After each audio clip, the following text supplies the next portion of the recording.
Bapak Ibu yang dirahmati Allah Subhanahu wa taala. Di dalam hadis baginda Rasulullah sallallahu alaihi wasallam itu disebutkan kullu mauludin, setiap yang dilahirkan yaitu anak, yuladu alal fitrah, dilahirkan dalam keadaan suci. Fa abawaihi, tergantung ibu bapaknya, yumajjisanihi au yunassiranihi, tergantung bagaimana bapak ibunya.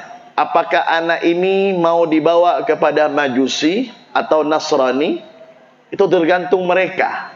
Artinya apa? Peran penting kedua orang tua di dalam pendidikan anak ini sangat begitu prioritas.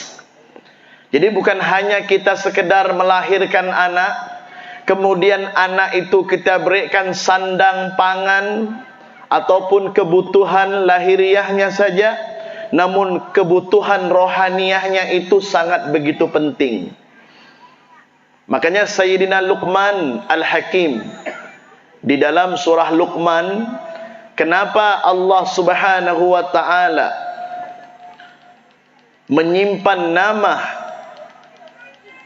Sayyidina Luqman sampai-sampai diabadikan di dalam satu surah yang bernama surah Luqman.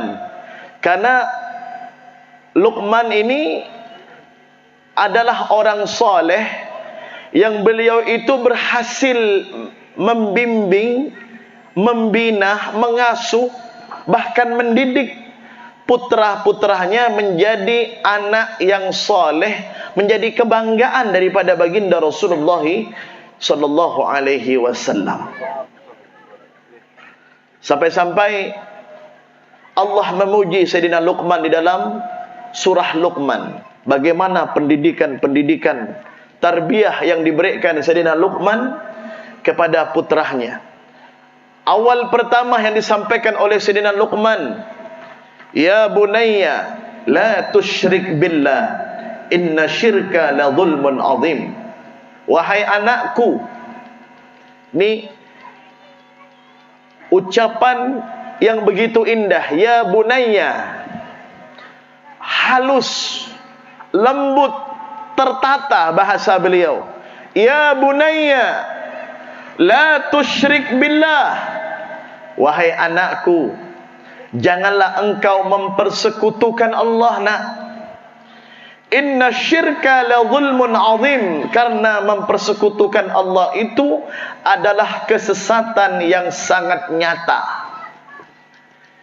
Di sini tentunya kita bisa mengambil pembelajaran, mengambil ibrah dan percontohan bahwa awal pertama yang harus disampaikan oleh para orang tua kepada anak-anaknya bagaimana pengenalan diri sang anak itu kepada Allah Subhanahu wa taala.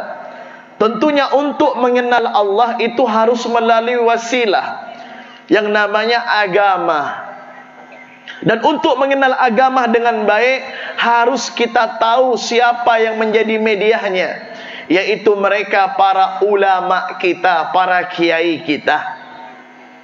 Makanya di usia dini, Pak, apalagi umur 3 tahun dan seterusnya, ini anak-anak masih sangat peka dengan keadaan apa yang ia lihat, apa yang ia dengar, apa yang ia tonton, apa yang ia sampaikan, semua yang disampaikan semuanya mereka rekam.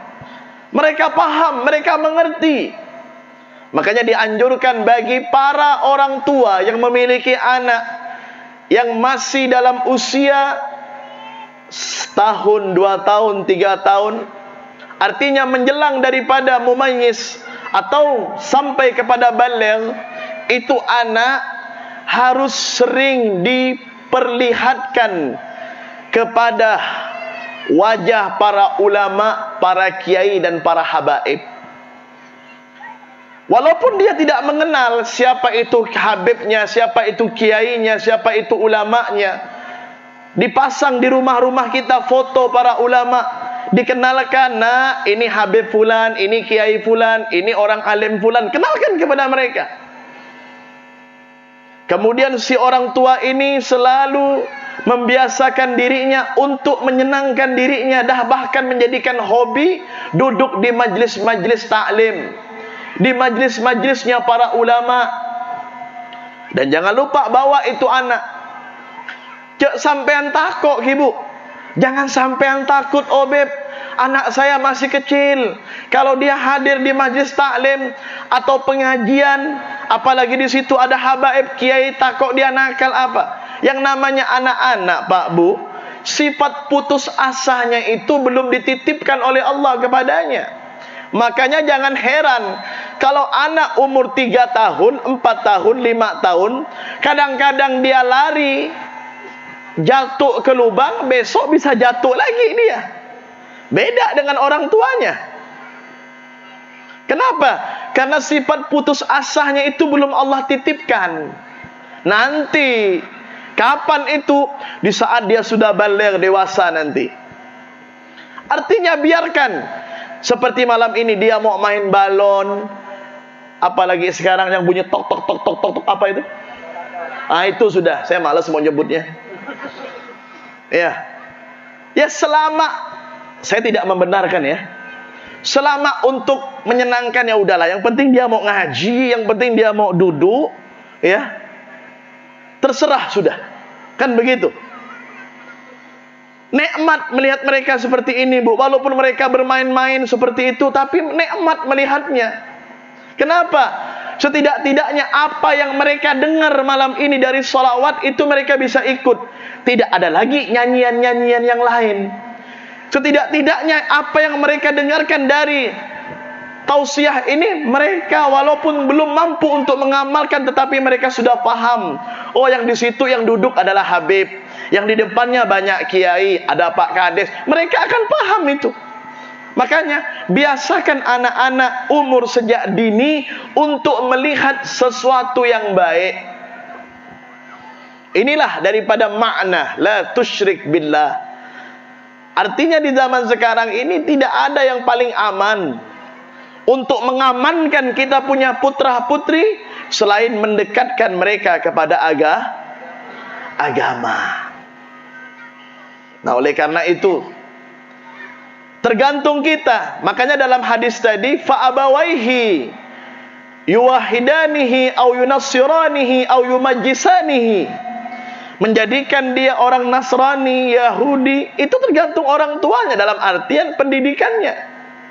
Nah, makanya kita nih orang yang telah dititipkan hidayah dan taufik berupa agama Islam, kita mengikuti siapa? Siapa tuntunan kita? Yaitu Nabi Muhammad SAW. Nabi Muhammad mengajarkan kepada kita semua, Pak Bu, jikalau kita memiliki anak dan kepengen anak kita itu nurut dengan kita, mudah untuk melaksanakan perintah Allah, mudah untuk menyembah Allah, tidak ada lain tergantung daripada orang tuanya. Apa yang ada pada orang tuanya sedikit banyak akan dicontoh oleh si anak. Ma fi aba fi abna. Apa yang ada di orang tua pasti ada di anak. Bukan hanya mirip wajah, bukan hanya mirip daripada watak dan tingkah laku. Terkadang si orang tua ini juga harus lebih berharap agar anaknya harus lebih sukses daripada dirinya. Kan begitu. Itu harapan. Ya, itu harapan daripada orang tua. Maka harapan yang paling terbesar, apa yang perlu diprioritaskan oleh orang tua tidak ada lain, bagaimana orang tua itu mendidik anaknya dengan pendidikan agama. Ini yang perlu diprioritaskan dan perlu digarisbawahi. Silakan panjenengan kepengen anak sampean kepengen menjadi umara, menjadi pejabat, silakan. Tetapi ingat, untuk mendapatkan itu semuanya harus diawali dengan agama terlebih dahulu. Kuatkan mereka dengan agama. Kuatkan mereka untuk cinta kepada Allah, cinta kepada Nabi Muhammad, cinta kepada Al-Quran, cinta kepada para ulama, habaib dan kiai. InsyaAllah, walaupun nanti mereka profesinya mungkin menjadi seorang pejabat, menjadi seorang konglomerat, menjadi seorang yang mungkin akan dikenal di masyarakatnya, tetapi sudah memiliki basic agama yang kuat. Bahkan menjadi politikus sekalipun telah memiliki basic agama yang kuat. Ini yang paling penting. Mulai sekarang kita didik di usia 3 tahun, 4 tahun, sampai nanti mereka sukses, sampai mereka wafat menghadap Allah Subhanahu wa ta'ala. Itu yang pertama. Yang kedua, mon panjenengan kepengen Pak Bu, anak panjenengan menjadi orang yang soleh solehah, yang taat kepada Allah. Yang kedua, ini menjaga makanan. Pak, menjaga makanan. Apa yang panjenengan berikan untuk anak panjenengan, ini harus betul-betul halalan, thayyiban, mubarakan. Bukan hanya kathiran, tetapi harus ada halalan, thayyiban. Betul-betul hasil jerih payah sampean, betul-betul hasil kepak lelah sampean, betul-betul hasil tumpah keringat sampean, mencari nafkah untuk istri dan anak sampean. Ini yang paling penting. Jangan pernah kita bermimpi Bapak Ibu, anak kita menjadi anak yang sukses, anak kita menjadi anak yang bermanfaat di masa akan datang. Maaf, kalau orang tuanya masih mengkonsumsi sesuatu yang tidak dihalalkan oleh Allah Subhanahu wa ta'ala. Ini kunci utama. Jangankan sekelas saya dan panjenengan manusia biasa ini Bapak, sekelas manusia paripurna, yaitu Nabi Muhammad dan para nabi-nabi yang lain, mereka ini diingatkan oleh Allah Subhanahu wa ta'ala.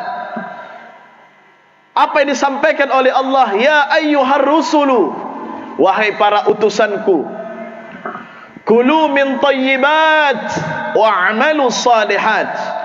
Wahai para rasul-rasulku, wahai para utusanku, wahai para nabiku, kulu min thayyibat, makan, minum, carilah dari hasil yang baik, wa'malu salihat, dan barulah beramal soleh.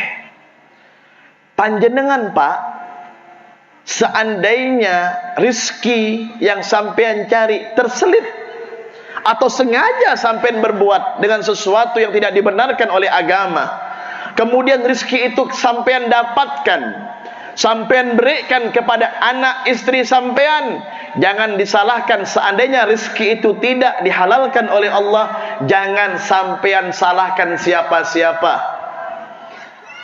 Kalau istrinya menjadi istri yang pembangkang, anaknya menjadi anak yang durhaka. Karena semua itu dari faktor makanan yang masuk dalam perut. Sudah dijelaskan oleh Nabi Muhammad, man akalal haram asa'at jawarihu sya'am aba. Barang siapa yang makan haram, dari hasil yang haram, dari uang yang mungkin haram, maka anggota jasadnya akan bermaksiat. Sya'a am abah, mau atau tidak, kuasa atau tidak, suka atau tidak, akan bermaksiat. Dan itu dampaknya bukan hanya kepada panjenengan, kepada istri yang mulai malas ngelayani sampean, yang mulai malas taat kepada Allah, anak sampean yang malas untuk diajak baik, pergi ke tempat yang baik. Bukan salah mereka, tapi salah kita selaku suami. Makanya hati-hati, ya Bu. Dan juga ini harus didorong dari nik bini sampean Bu, selaku istrinya. Bu, cinta sama suaminya, sayang sama suaminya. Kalau sampean cinta sayang kepada suami, tuntut suami dalam satu hal. Ya, apa itu Habib? Tuntut suami bang, kalau kau betul-betul cinta kepadaku karena Allah, sayang kepadaku karena Allah, jangan kau pulang kecuali membawa rizki yang halal, yang barokah. Walaupun sedikit bang, saya bersyukur. Saya takut bang, mon sampean bawa rizki yang haram. Memang kau aman di dunia, kau bisa dibela oleh siapapun, tetapi ingat, efek dari rizki haram itu akan menyangkut kepada diriku bang. Aku takut aku menjadi istri yang durhaka. Takut bang, dalam perut ini bang ada anak sampean. Takut bang, kalau itu nanti anak itu lahir menjadi anak yang durhaka kepada kita bang, gara-gara sampean memberi saya rizki yang tidak halal. Thank you ibu. Sampaikan, tuntut itu suami dalam satu hal yang itu, nggak apa-apa, nggak masalah ibu. Dan kedua, tuntut suami bang, jadikan aku makmum yang terbaik. Jangan terbalik, jangan suaminya jadi makmum. Oh si bini ngatakan, beb, suami saya beb, memang dia suami beb, laki-laki yang jantan, betul-betul, oh mantap. Tetapi beb, dia perlu bimbingan sholat, perlu bimbingan ngaji. Ya nggak apa-apa, tetapi tetap dia imam. Jangan terbalik, jangan nanti sholatnya sampai jadi imam, suami jadi makmum. Ini ajaran mana ini? Nggak apa-apa pak, sampean misalnya belum lancar sholatnya, sampean baca apa namanya buku bimbingan sholat, nggak apa-apa, nggak masalah. Proses pembelajaran untuk mencapai kesempurnaan, nggak apa-apa ya bu, nggak masalah. Jangan sampean minder dapat suami seperti itu selama suaminya mau baik. Ya bu, paham bu? Ini kadang-kadang wanita ini, tapi bukan di sini ya, nggak tahu di mana. Terkadang ini wanita, dia nggak tahu usaha dan upaya suaminya. Yang penting PC. Mon PC halal, PC tak halal, yang penting Yang penting obeng.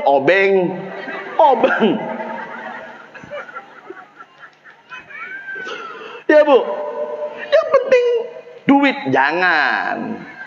Duit itu punya singkatan, duit, DUIT, doa, usaha, ikhtiar, tawakal. Betul nggak? Iya.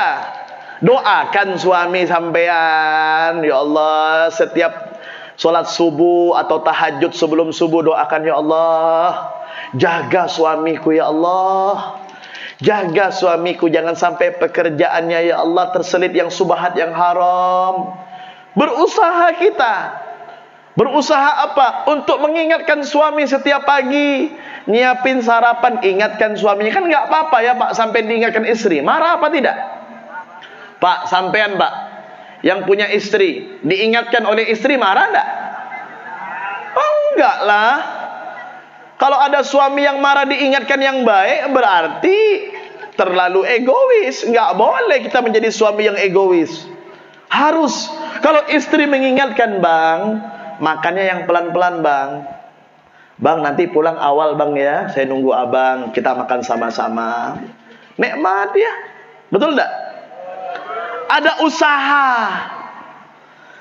dari istri untuk memberikan apa, take and give lah.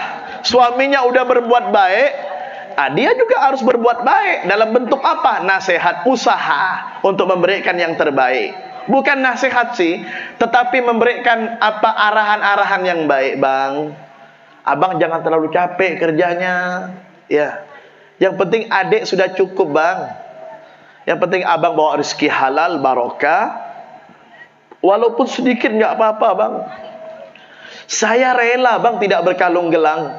Saya rela tidak punya intan berlian. Yang terpenting sampean kerjaannya selamat, diridhoi oleh Allah. Ini istri the best full woman ini. Bener. Iya pak. Jangan jadi istri bang, cari PC sampean. Saya banyak lagi bang. Mau sampean tak oleh, cak peleman sampean bang. tidur di luar sana. Oh, ini istri keterlaluan ini. Kelewatan ini istri kayak begini ini. Siapa sih di antara kita semua yang nggak sayang istri, betul Pak? Saya mau tanya sampean yang duduk ini, ada gak yang nggak sayang istri, angkat tangan? Ada? Sampean sayang istri enggak? Sayang enggak? Istri sayang enggak? Sayang Bu, coba lihat. Enggak ada yang berani tunjuk tangan Bu, semuanya sayang dengan sampean. Ya. Tidak ada suami, semarah apapun itu suami, tetap cinta, sayang, gembira kepada istrinya, sekesal apapun. Sekalipun tidak mendapatkan jatah-jatah yang tertentu, tetap dia sayang. Betul? Betul Pak? Iya. Nah makanya sampean Bu, jangan nuntut yang lebih kecuali dua tadi yang saya pesan itu. Nuntut bawa rezeki yang halal ke rumah, dan kedua nuntut untuk menjadi imam yang baik, membimbing sampean agar menjadi makmum yang baik sampai dibawa ke surga.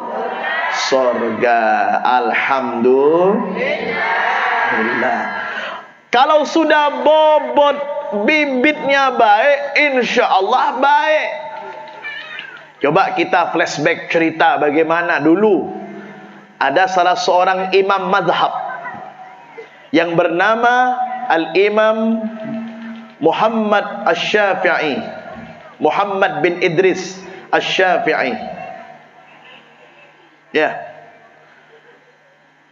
Bagaimana Muhammad bin Idris ini? Ya. Itu bunyi api, bunyi lato-lato itu. Dengar jong. Dengerin. Lato-lato terus dipukul sepanjang jalan. Tuk, tuk, tuk, tuk, tuk, tuk. Saya sampai detik ini nggak paham cara mainnya. Ya. Kemarin ada santri yang main kena kepala benjol, Pak. Aduh. Ya mudah-mudahan enggak lah di sini ya. Ya udah lanjut. Bunyi lagi. Yang penting jangan mamanya yang main sama bapaknya. Biar Allahumma shalli ala Muhammad. Bingung saya jadi akhir zaman ini, macam-macam. Ya.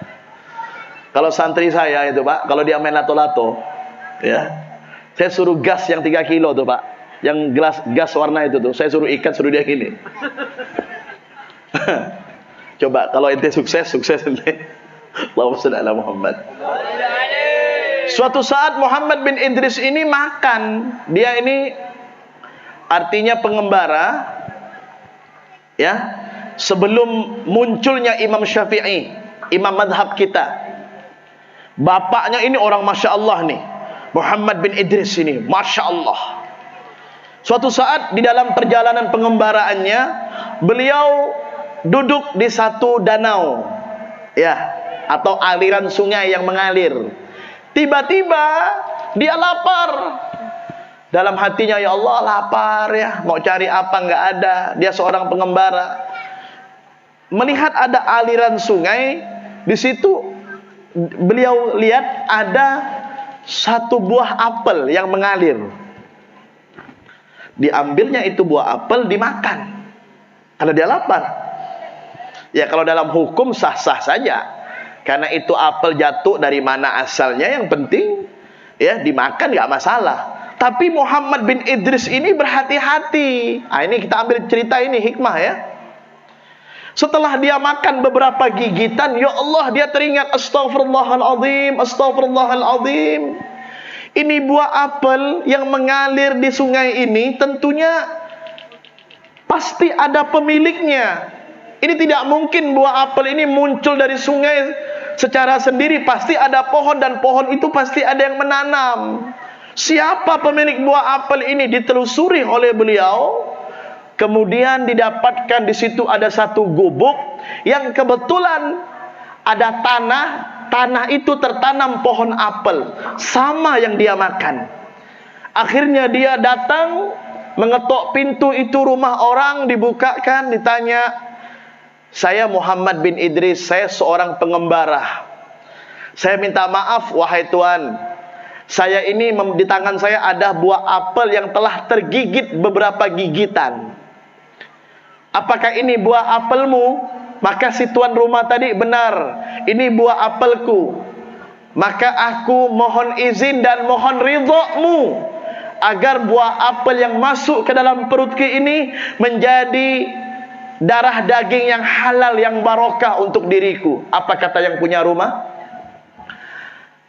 Memang itu buah apel hasil tanamanku dan jatuh karena subur, gugur ya. Tetapi aku belum bisa memberikan keridhaan sampai engkau bekerja kepadaku 1 tahun tanpa gaji, gara-gara buah apel nih. Tapi karena Muhammad bin Idris ini adalah orang yang soleh, hanya demi menjaga kehalalan yang masuk dalam perutnya, enggak apa-apa Pak, saya bekerja kepadamu menjadi tani, nyangkul tanah, nyangkul ini. Subhanallah, setelah 1 tahun dia ngadap lagi kepada yang punya apel ini. Sekarang aku telah bekerja selama 1 tahun dan tanpa ada gaji. Dan tolong kau halalkan buah apel yang 1 tahun dulu aku makan, tolong halalkan biar bisa menjadi darah daging yang baik untukku. Kata orang tadi, aku belum bisa menghalalkan sampai engkau menikahi putriku, katanya. Wah, mendengar menikahi, ya namanya laki-laki ya mau saja. Tetapi nak, kata si yang punya apel ini putriku matanya buta, mulutnya bisu, tangannya kodong, kakinya kodong, matanya buta, telinganya peka, tuli, mulutnya bisu, nggak punya tangan, nggak punya kaki. Kira-kira kalau kita ditanya,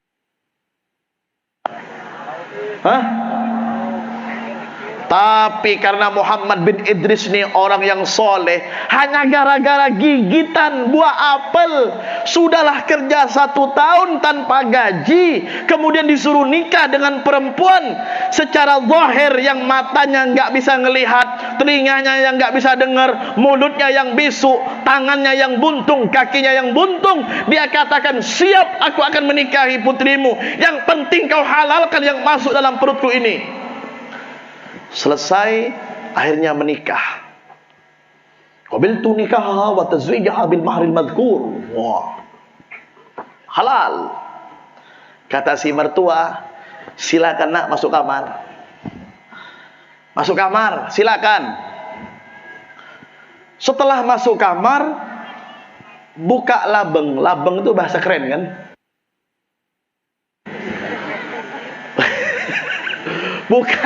Buka pintu, tutup lagi. Astagfirullah, astagfirullah, astagfirullah.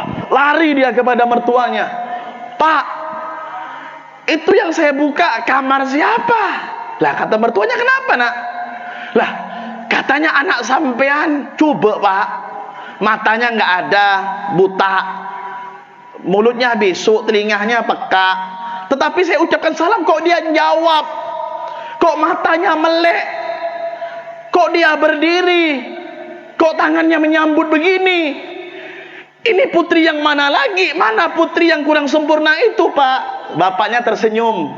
Dan nak sampean jong, suruh duduk.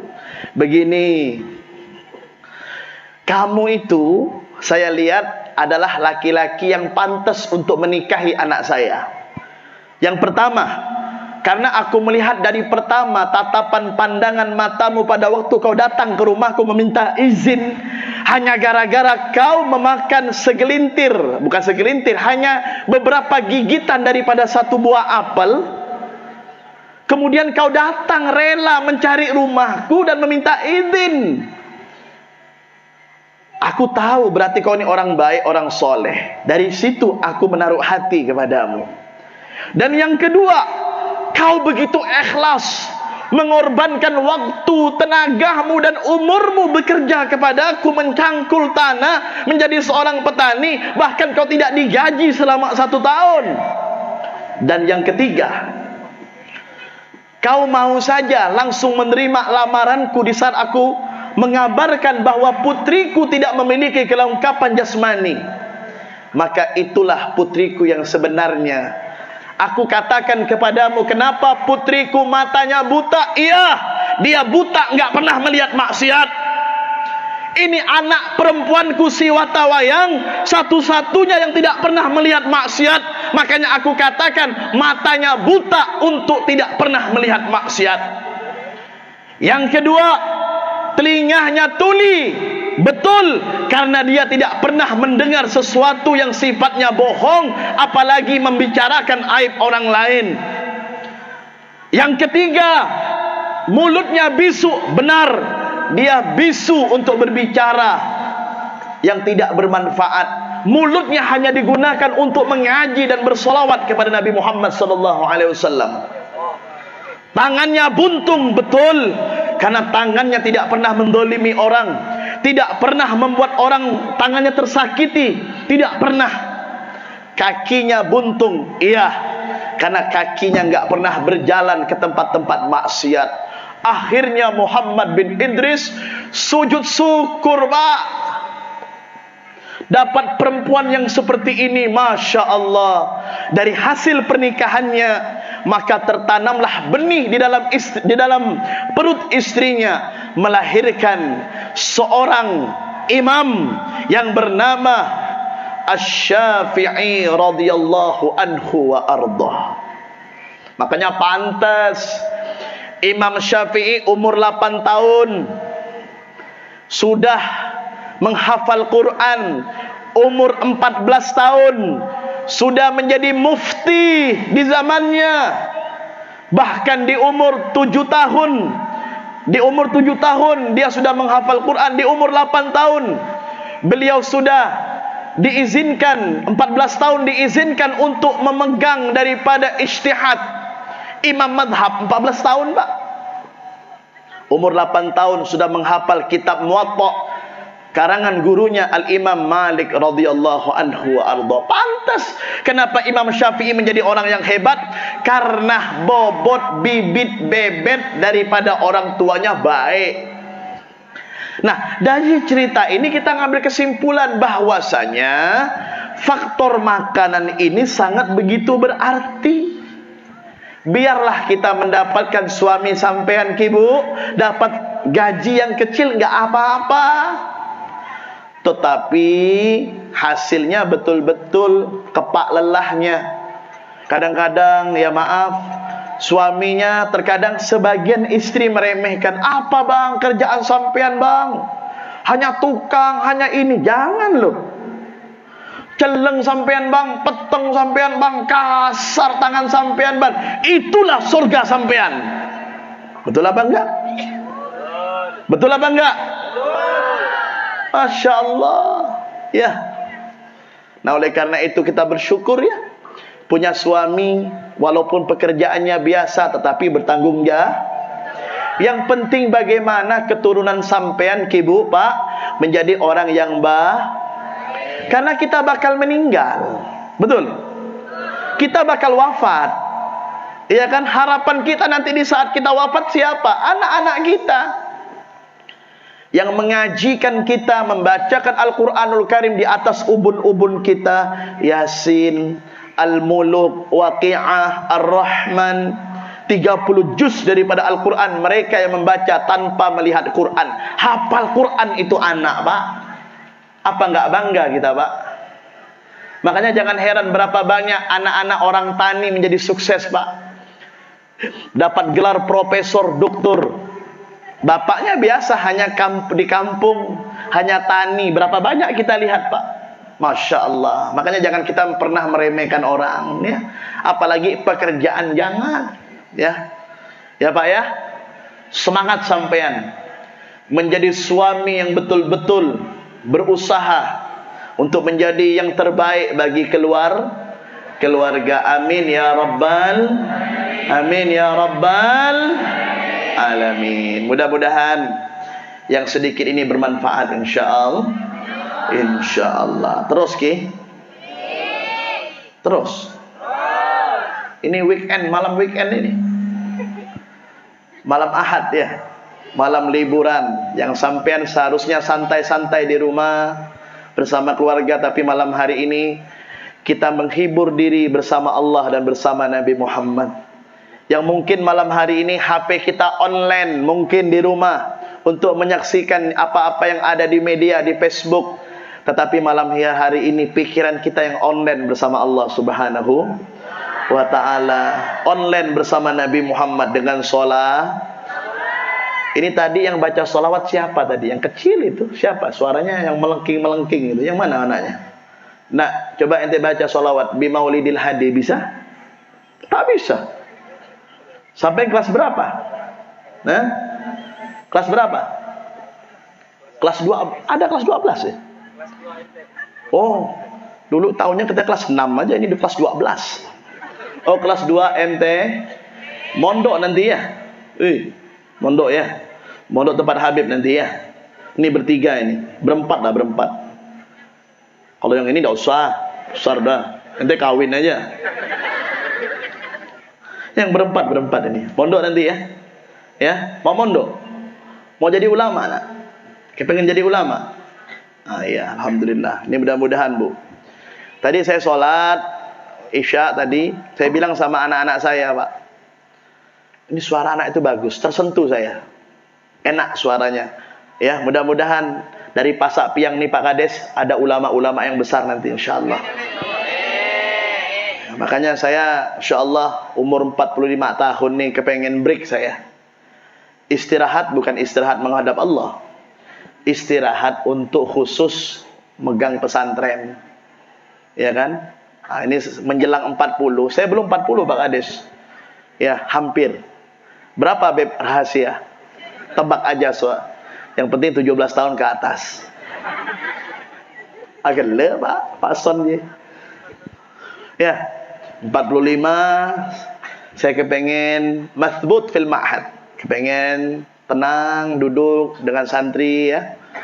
Ya, biar generasi-generasi kita yang mereka melanjutkan perjuangan dakwah Rasulullah sallallahu alaihi wasallam. Kok enggak 63 Beb? Lama. Ya. Insya berarti Habib nggak mau kampung saya lagi? Bukan nggak mau, kalau sesekali nggak apa-apa.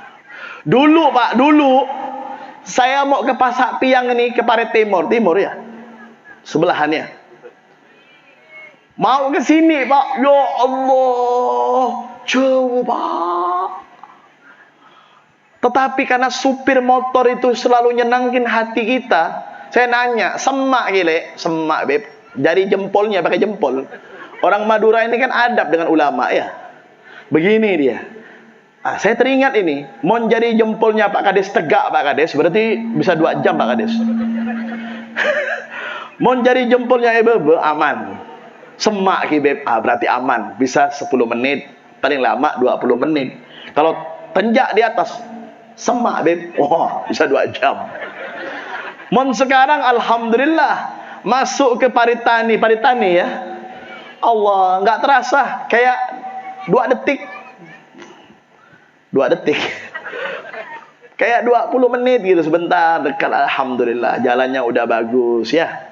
Mudah-mudahan dirawat jalannya ya. Insyaallah setiap jalan-jalan yang dilewati oleh para ulama, kiai, habaib, para orang-orang alim nanti ini jalan memberikan saksi nanti. Setiap rumah-rumah yang dilintasi oleh para ulama itu rumah-rumah yang melihat akan memberikan saksi nanti insyaallah. Amin ya rabbal. Baik, itu saja dari Habib, mudah-mudahan bermanfaat ya. Waktu kalian juga berharga untuk keluarga di rumah. Nikah. Oh, saya kira Habib sekalian kalau Habib mau nikah katanya. Salah dengar. Ini dihapus nanti rekaman. Allahumma shalli ala Muhammad. Ya, coba qasidah dulu satu, baru kita doa. Ya, qasidah terserah, qasidah apa ente. Kalau yang besar-besarnya suaranya udah mantap, yang kecil-kecil ini coba